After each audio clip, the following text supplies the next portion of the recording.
Bonjour, bonsoir, ça dépend de l'ère à laquelle vous nous recevez chez vous. Bienvenue dans votre émission Sans Vérité. Aujourd'hui, nous parlons économie. Nous venons d'approcher un des responsables d'une grande agence, une agence nationale. Il s'agit bien sûr de l'agence des zones économiques spéciales. Et la personne qui va nous donner la matière s'appelle bien sûr M. Ogi Bolanda Menga Momene. Il est chargé de mission de cette agence. Monsieur Ogi, bonjour. Bonjour, monsieur le journaliste. J'espère que je ne vous ai bien présenté, je crois. Oui, tu as vraiment prononcé tel que ça se prononce chez nous. Merci beaucoup. Vous êtes chargé de mission de cette agence. Je parlais de l'agence des zones économiques spéciales. Pour la première fois, quelqu'un qui entend parler de cette agence, qu'est-ce que peut retenir de cette agence? C'est quoi, en fait? Merci beaucoup pour la question. En fait, l'agence des zones économiques spéciales, comme on dit, c'est un établissement public créé en vertu de la loi 14/022 du 7 juillet 2014 qui a mis en place les régimes des zones économiques spéciales. Vous savez, la République démocratique du Congo, c'est un pays qui a connu beaucoup de problèmes. Des problèmes qui ont fait qu'aujourd'hui, l'économie congolaise est malade. Donc, tous les efforts que les gouvernants sont en train de faire aujourd'hui, c'est de relancer cette économie-là. C'est comme ça que parmi les réformes pour relancer l'économie, le gouvernement avait décidé de recourir aux zones économiques spéciales. Donc, c'est un programme du gouvernement qui existe déjà depuis quelques années et nous sommes en train de mettre ça en place, de suivre la mise en place des zones économiques spéciales à travers les pays. Et donc l'agence des zones économiques spéciales, comme je disais, est un établissement public. Nous sommes sous la tutelle du ministère de l'Industrie. D'ailleurs, c'est l'occasion pour moi pour saluer, à part vos téléspectateurs, nombreux téléspectateurs à travers le monde, de saluer le ministre de l'Industrie qui assure la tutelle au niveau du gouvernement, du ministère de l'Industrie, de l'agence des zones économiques spéciales. Saluer aussi le Premier ministre qui est le chef du gouvernement. Et sans oublier aussi celui qui est à la tête du pays aujourd'hui, son Excellence Félix Antoine Tshisekedi Tshilombo, le président de la République. Alors, parce que vous parlez des zones économiques spéciales, certains voudraient d'abord savoir c'est quoi, au fait, la mission primordiale de cette agence. Bien que vous parlez de la création des zones, essayez un peu de spécifier un peu votre mission. Ok, merci beaucoup. En fait, les missions de la ZES sont prévues dans un décret. J'ai dit que nous sommes un établissement public. Donc, il y a un décret qui avait été publié en 2015. C'est le décret 15/007 du 14 avril 2015 qui fixe les règles d'organisation et de fonctionnement de l'agence des zones économiques spéciales. Et dans ce décret, il est dit que l'agence des zones économiques spéciales a pour mission 1. Assurer l'administration, 2. D'assurer la régulation, 3. D'assurer les contrôles et 4. D'assurer les suivis de tout ce qui a trait à l'aménagement et à la gestion des zones économiques spéciales à travers la République démocratique du Congo. C'est-à-dire que c'est la mission principale de cette agence, ça se décline en ces 4 points. Donc, si les gens peuvent retenir quelque chose sur la ZES, ils doivent seulement retenir que la ZES c'est l'autorité de régulation des zones économiques spéciales en République démocratique du Congo. Donc, aujourd'hui, parce qu'on va parler de ça après, si vous voulez, ou le gouvernement veut mettre en place une zone économique spéciale, telle que c'est prévu dans le programme du gouvernement, vous savez que le gouvernement actuel a prévu 6 zones industrielles, et dans ces zones industrielles, on va mettre en place des zones économiques spéciales. Et toutes les zones économiques spéciales qui seront mises en place, c'est l'agence des zones économiques spéciales, donc la ZES, qui va superviser ces processus-là. Donc c'est ce qui est prévu par la volonté du législateur, c'est ce que le gouvernement est en train de mettre en place, c'est ce que nous sommes en train de faire sous la tutelle du gouvernement.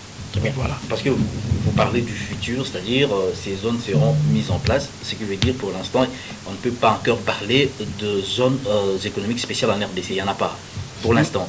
Non, dire qu'il n'y en a pas, ce n'est pas ça. C'est-à-dire que nous sommes dans un processus et aujourd'hui, concrètement, nous sommes en train de mettre en place une zone pilote à Maluku. Donc si vous allez aujourd'hui à Maluku, vous allez trouver qu'il y a un espace qui a été réservé. C'est la zone économique spéciale de Maluku. D'ailleurs, ce que je pouvais d'abord dire au départ, expliquer un peu aux gens c'est quoi une zone économique spéciale. Une zone économique spéciale est un espace délimité dans un pays, dans un territoire. Et dans cet espace-là, les gouvernements décident c'est-à-dire le gouvernement décide d'accorder certains avantages aux opérateurs économiques, aux investisseurs, aux opérateurs économiques qui vont évoluer dans cet espace-là. C'est-à-dire que les gouvernements acceptent que dans cet espace-là qui est appelé zone économique spéciale, les lois économiques qui seront appliquées dans l'espace de la zone seront différentes de ce qui est appliqué à l'extérieur de cette zone-là. Parce que si vous prenez un pays, nous appelons ça les droits communs. C'est ce qui s'applique dans tous les pays, c'est les droits communs. Mais dans la zone économique spéciale, il y a un régime spécifique. C'est le régime des zones économiques spéciales. Vous savez, les juristes, on nous parle toujours du principe du parallélisme des formes. Dans les zones économiques spéciales, il est vrai qu'il y a un régime commun qui existe au pays, mais dans les zones économiques spéciales, il y aura un régime particulier. Ce qui fera que même les administrations sont obligées de suivre ce régime particulier parce que c'est voulu par les législateurs. Donc, les législateurs décident en disant que, par exemple, aujourd'hui à Maluku, ce que nous sommes en train de le faire, le gouvernement a déjà publié un décret depuis le 5 mars de cette année, un décret qui octroie les avantages aux zones économiques spéciales. C'est-à-dire qu'aux entreprises qui vont évoluer dans les zones économiques spéciales. Donc, ces avantages-là sont des avantages fiscaux, parafiscaux, douaniers et autres. Pour que les entreprises qui seront dans la zone économique spéciale puissent avoir un régime particulier. C'est ça les zones économiques spéciales. Donc, si on parle de zone économique spéciale, ça dit que les pays acceptent d'accorder un régime de faveur à ces entreprises-là qui vont évoluer dans la zone. C'est pas partout. Ça dit seulement dans cet espace-là, comme j'ai dit que c'est un espace délimité. Dans cet espace-là, par exemple, aujourd'hui à Maluku, nous avons cet espace-là qui est déjà délimité. Si vous allez aujourd'hui à Maluku, vous allez trouver un terrain qui est déjà clôturé. C'est ça le principe des zones économiques spéciales. Donc, un espace délimité au sein duquel le gouvernement va accorder certains avantages, donc des avantages aux entreprises qui vont évoluer dans cet espace-là. Parce que l'objectif final, c'est quoi? C'est d'attirer les investissements. C'est faire que les Congo, qui a beaucoup de ressources, puissent arriver à transformer localement ces ressources. C'est ça même la volonté du gouvernement. C'est ça même la bataille du chef de l'État. Comment est-ce que le président dit qu'il va créer des millionnaires dans ces pays? On va les créer comment? C'est à travers les affaires. Il faut qu'il y ait des Congolais qui vont dans les affaires, qui peuvent aussi aller ensemble avec des étrangers, ce n'est pas interdit, avec des étrangers, pour qu'ils puissent avoir de l'expertise et un jour arriver aussi à évoluer eux-mêmes. Donc c'est ça le rôle des zones économiques spéciales, c'est-à-dire d'attirer les investisseurs dans ces zones économiques spéciales-là, produire, donner du travail aux Congolais, donner aussi des recettes à l'État. Vous nous avez fait comprendre que c'est une zone économique spéciale et vous nous avez parlé d'un site déjà retenu, des sites de Maluku. Est-ce qu'il y a déjà des investisseurs qui arrivent? Voilà, merci pour la question. En fait, le processus des zones économiques spéciales, nous, en tant qu'ASES, nous travaillons avec ce que nous appelons les aménageurs. Ce n'est pas n'importe quel investisseur qui vient auprès de l'agence des zones économiques spéciales. C'est ça la différence entre nous, ASES, et les autres. Nous, ASES, nous traitons avec ce que nous appelons les aménageurs. Un aménageur, c'est qui? Un aménageur, c'est cet investisseur-là qui vient, qui a des moyens, qui a des capacités pour développer la zone économique spéciale. Je vous ai dit au début que nous sommes l'autorité de régulation. Nous sommes là pour les suivis. Mais ce n'est pas nous qui construisons la zone économique spéciale. Donc, il y a un aménageur, il vient, il signe un contrat d'aménagement avec nous, parce que nous sommes les représentants de l'État, il signe avec nous. Après avoir signé avec nous, les ministres des Finances et les ministres de l'Industrie approuvent les contrats que nous avons signés, parce que c'est eux qui en ont le pouvoir, dès par la loi, ils vont approuver ces contrats et les investisseurs vont maintenant bénéficier des avantages qui sont prévus dans les décrets sur les avantages. Alors, nous traitons avec l'aménageur, comme j'ai dit. L'aménageur va viabiliser la zone et les entreprises viendront maintenant travailler dans cette zone-là à travers l'aménageur. Donc, nous ne sommes pas directement en contact avec des entreprises. Ce que nous faisons aujourd'hui à Maluku, c'est-à-dire comme nous avons signé les contrats pour Maluku depuis le 28 janvier de cette année. Malheureusement, juste après avoir signé ces contrats, la Covid-19 est passée par là. Vous savez, c'est à peine vers la fin du mois de juillet que les activités ont commencé à reprendre timidement. Et nous, tous les contrats qu'on avait, tout était ralenti. Mais c'est maintenant que nous allons chercher encore à relancer. Mais pour Maluku, il y a un aménageur qui est là. Nous sommes en train de finaliser son plan d'aménagement pour que les entreprises, quand ils viendront dans la zone économique spéciale, c'est ça même la spécificité de la zone économique spéciale, c'est-à-dire que l'entreprise, quand elle trouve dans cet espace-là, il y a de l'eau de qualité, il y a la voirie interne de qualité, il y a les courants de qualité, il y a un certain nombre de services communs qui seront prévus, et l'entreprise va voir ses conditions de travail améliorées, ce qui permettra à cette entreprise d'être plus compétitive. Vous voyez un peu, de telle sorte qu'elle va produire, elle va vendre avec des coûts vraiment qui sont compétitifs par rapport aux autres. Ce que nous voulons, c'est faire que la RDC devienne un des pays les plus attractifs. D'ailleurs, il n'y a pas longtemps, dans la semaine passée ici, nous avons appris que la RDC est même 9e aujourd'hui en Afrique par rapport à l'attraction des investissements. Ce n'est qu'un début. La RDC peut encore faire plus. Mais il suffit seulement qu'on continue avec cette volonté-là. Et je crois que comme il y a maintenant cette volonté-là, aujourd'hui encore au niveau des autorités les plus élevées, donc je crois que nous allons faire encore d'autres prouesses dans les années à venir. Alors l'ASES a commencé à sensibiliser par rapport à ces sites de Maluku. Il y a eu un projet comme ça de sensibilisation. Où en sommes-nous? En fait, le processus pour la zone de Maluku est en train de terminer, comme j'ai dit, parce que vous savez, comme c'était une zone pilote, j'ai oublié de vous dire que nous avons eu l'accompagnement de la Banque mondiale par rapport à ça. Et vous savez, quand vous travaillez avec la Banque mondiale, ce sont des procédures, ce sont des avis de non-objection qu'il faut demander. Donc, il y a un certain nombre de critères qu'il faut respecter. Le gouvernement congolais avait accepté à ce que les recrutements de la manager se fassent par appel d'offres. Nous avons fait un appel d'offres où on a recruté parmi les entreprises qui avaient soumissionné. On a fini par recruter une seule entreprise, donc la ménageur. Pourquoi une seule? Oui, parce que nous signons seulement avec une seule entreprise qui est la ménageur. Ça sera maintenant à cet aménageur-là maintenant de viabiliser la zone pour que les autres entreprises viennent travailler dedans. Vous voyez? Donc, comme par rapport à votre question, donc cette sensibilisation que vous avez... Ça a été fait. C'est comme ça que nous avons aujourd'hui la ménageur. Vous savez, déjà, ça date de plusieurs années. Nous avons fait des publications même dans les journaux Jeune Afrique. Nous avons fait des publications dans beaucoup de médias internationaux. Vous voyez, même ici au Congo, ici, il y a des médias qu'on a utilisés comme Média Congo, il y a des journaux locaux ici, tout ça. On a sensiblement fait ça. C'est comme ça que la ménageur qui a été recrutée, ce n'est pas une entreprise locale ici. C'est une entreprise internationale qui est venue de l'extérieur parce que c'était un appel d'offres international. On a voulu que nous puissions avoir les meilleurs. C'est comme ça qu'on a voulu que ce soit par la concurrence. Et on a choisi nous avons choisi les meilleurs. Et nous sommes en train maintenant de finaliser en fait les processus. Parce que vous savez, quand vous signez un contrat d'aménagement, tout ne s'arrête pas à la signature du contrat. Il y a d'autres annexes au contrat qu'il faut finaliser avec l'aménageur. Il y a d'autres éléments qu'il faut voir encore avec l'aménageur. Nous avons déjà fini tout ça. Nous avons levé, parce que dans les contrats, il était prévu, il y avait des mesures suspensives avant l'entrée en vigueur. Nous avons levé ces mesures-là depuis le 24 septembre ici. Nous avons écrit à l'aménageur pour dire que les mesures ont été levées. D'ailleurs, aujourd'hui, là, je reviens d'une réunion où on a encore parlé de ces choses-là. Donc, dans les jours, dans les semaines qui viennent, les choses vont commencer à Maluku. Et vous verrez que, déjà, parce que ce qui est prévu, c'est que les 2 premières années ici sont les années de construction de la zone. C'est comme ça que je vous disais que nous ne traitons pas avec n'importe quel investisseur. Il faut que ce soit un investisseur qui a assez de moyens, qui vient parce que la zone économique spéciale, c'est d'abord un problème d'infrastructure. Et quand on parle d'infrastructure, papa, c'est pas $1000, $2500, même pas $1 million.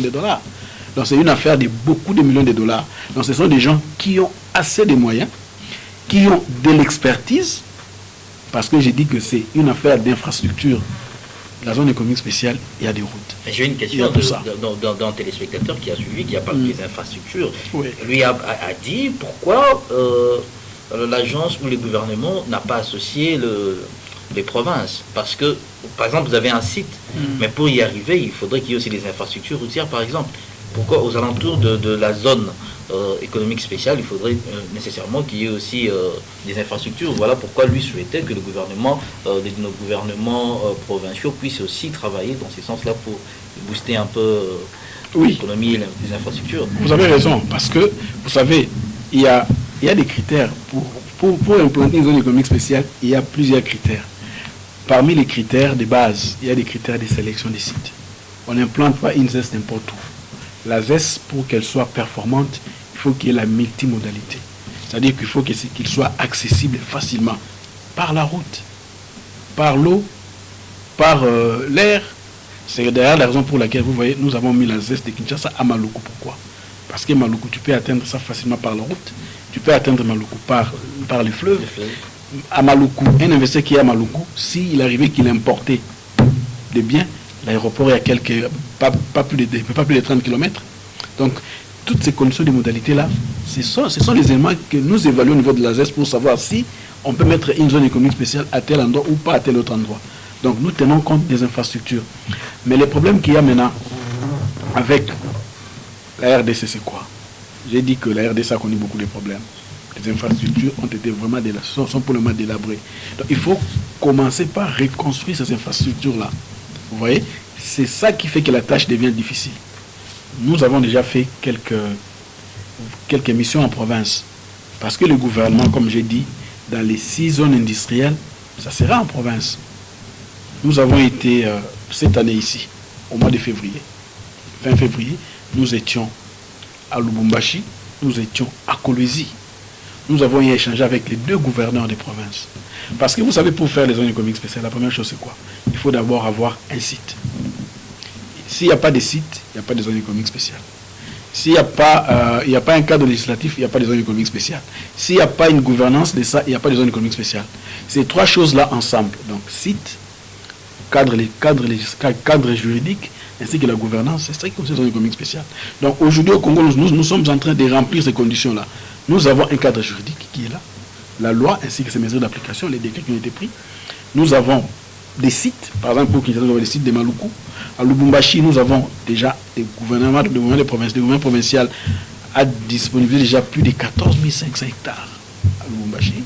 À Kolwezi, il y a plus de 5 000 hectares.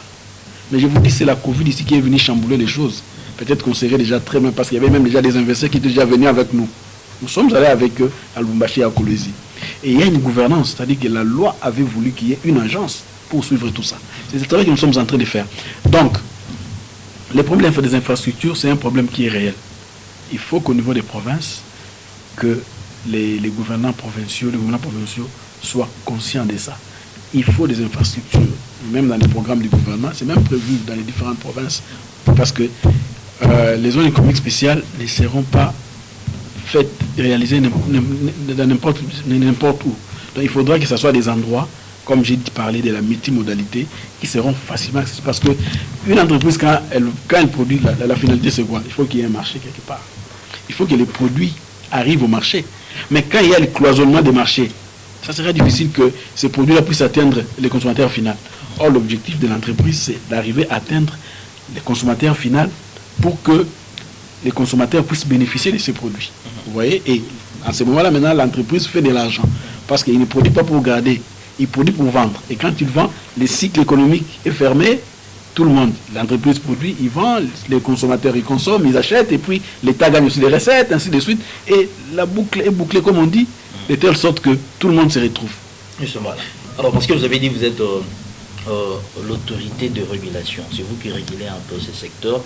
Alors, qu'allez-vous faire? Nous sommes habitués ici de voir le trésor public perdre. Il y a des gens qui gagnent au détriment de l'État. Cette zone spéciale, vous l'avez dit, a un régime, elle est soumise à un régime, c'est-à-dire, on parlera même de certaines exonérations. Oui. Alors, avec ça, l'État ne va-t-il pas perdre l'État congolais? Nous avons besoin de mobiliser les recettes, nous avons besoin d'accroître le budget. Quand il y a une zone économique spéciale, n'est-ce pas, c'est en défaveur de l'État. Qu'est-ce que l'État congolais va gagner? Ça, les téléspectateurs ont besoin de comprendre aussi. Oui, c'est-à-dire que quand vous regardez des primes abord, parce que souvent quand on parle des exonérations, des choses comme ça, les gens croient toujours que l'État perd. C'est une perte qui ne l'est pas totalement. Parce qu'in fine, l'État gagne. L'État gagne comment? Par exemple, prenons les cas des zones économiques spéciales. Les zones que nous sommes en train de créer ici au Congo, nous voulons que la RDC participe dans les chaînes de valeur internationales. nous avons des matières premières, nous avons des ressources pour lesquelles leur exploitation demande beaucoup de capitaux que nous n'avons pas. Avec des zones économiques spéciales, une entreprise internationale peut venir. Si par exemple tu prends mon iPad ici, on te dira que cet iPad ici est composé de... Il y a plusieurs inputs pour avoir l'iPad. Mais tous les éléments qui constituent cet iPad ici n'ont pas la même origine. Il y a des produits qui sont venus des Philippines, il y a des produits qui sont venus de la Chine, il y a des produits qui sont venus peut-être de l'Inde, il y a des produits qui sont venus, je ne sais pas, peut-être du Congo, peut-être la matière première venue d'abord du Congo ici. Alors, une entreprise, c'est pour ça, c'est ça les chaînes de valeur. C'est-à-dire que nous devons chercher à être performants. La chaîne, par exemple, vous prenez un produit, qu'est-ce qu'il faut pour avoir ce produit-là? Peut-être nous n'avons pas toutes les capacités, mais qu'est-ce que nous pouvons tirer? Quel est le produit que nous pouvons aussi mettre à la place publique pour que les autres achètent? C'est-à-dire que dans les zones économiques spéciales, comme je disais, on parle de pertes, de pertes, tout ça. L'État va accorder ces exonérations-là, c'est vrai. Je disais qu'apparemment c'est comme une perte, mais in fine c'est pas une perte. Parce que l'État vient d'expliquer ça en disant que la zone économique spéciale, c'est un territoire sous douane. L'entreprise qui vient travaille dans la zone économique spéciale, il peut exporter.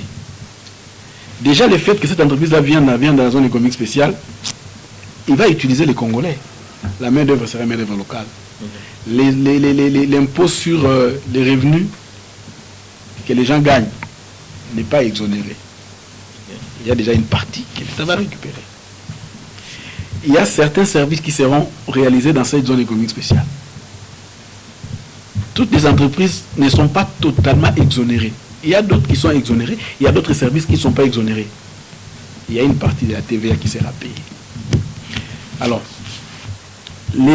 l'aménageur qui est là, quand il est en train de travailler, il y a certains services qui seront payés.